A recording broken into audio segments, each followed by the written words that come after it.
A rare move, a Washington County jury found a local drug dealer responsible for an overdose death of a teenager. Fox 12's Connor McCarthy sat down with Washington County District Attorney Kevin Barton to talk about how his office was able to hold that local dealer accountable.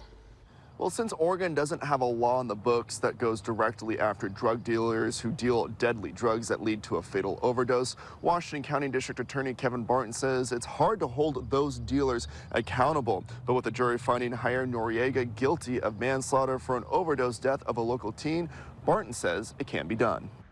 It's a conviction that doesn't usually happen here in Oregon. A drug dealer is found responsible for an overdose death by a jury of his peers. This death happened in June of last year, and so this is a long time in coming, and it's rewarding in the sense that you feel like you're doing something good after something horrible has happened. Washington County District Attorney Kevin Barton says the conviction of 21-year-old Jair Noriega on second-degree manslaughter shows that state prosecutors have the power to hold dealers accountable who sell drugs that cause a fatal overdose. The crime of manslaughter in the second degree requires us to prove that the defendant acted recklessly, which means he was aware of a known risk and he consciously disregarded that risk and went ahead and engaged in his behavior. Barton says Noriega warned the 17-year-old victim that the drugs were potentially deadly by telling him, quote, "take it slow." It was this warning that was key in convincing the jury that Noriega recklessly caused the teen's fatal overdose. Different pieces of evidence can help prove reckless, which is the mental state that we need to prove to charge a manslaughter, and that's what allowed us to go forward in this particular case. Barton says without a law on the books that can directly go after dealers, prosecutors have to find workarounds, like manslaughter.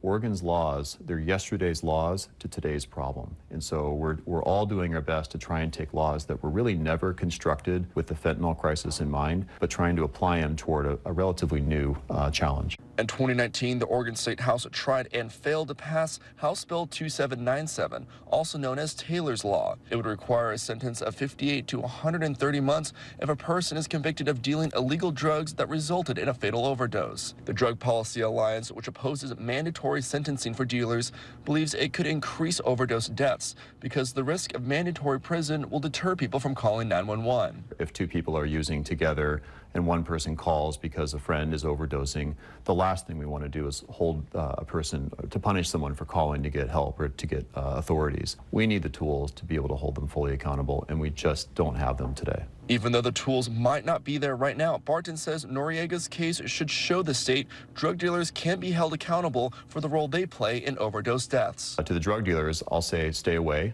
because we will prosecute those crimes as much as we can, as vigorously as we can.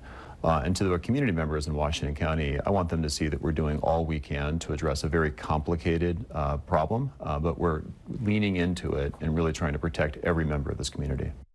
Now, the federal government does have a law on the books that goes after drug dealers who deal deadly drugs, and Noriega was also found guilty of unlawful delivery of a Schedule II controlled substance to a minor. That, along with his manslaughter conviction, will put him in jail for more than 7 years. In Hillsborough, Connor McCarthy, Fox 12 Oregon.